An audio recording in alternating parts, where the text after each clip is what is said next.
Hello, good morning. Ito, kagigising ko lang, wala pang hila-hilamos.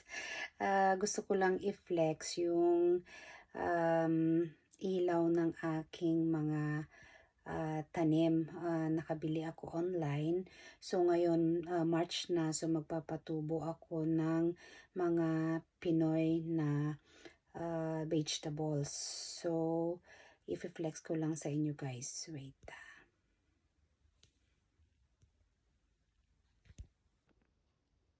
Ayan guys, yung ilaw na nabili ko online. So, pag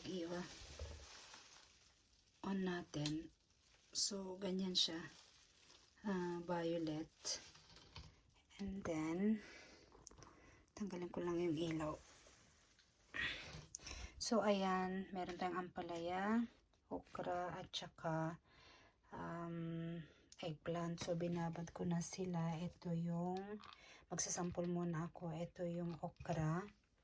Yung ampalaya, tinanggalan ko siya ng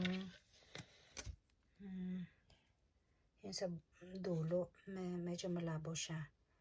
So, yun. Tapos, ito yung talong. Ngayon, nakabili rin ako online, guys, ng pagpapatubuan. Itatry ko ito. And then, meron din ako dito yung soil.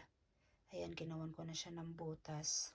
Tapos, binutasan ko siya sa ilalim para hindi sa ngayon overwater.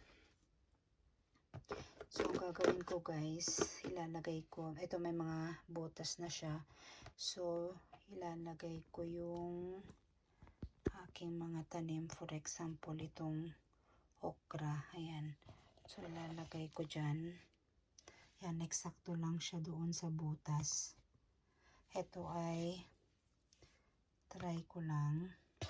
So, tingnan natin kung ano ang magiging effect dito sa ilaw natin.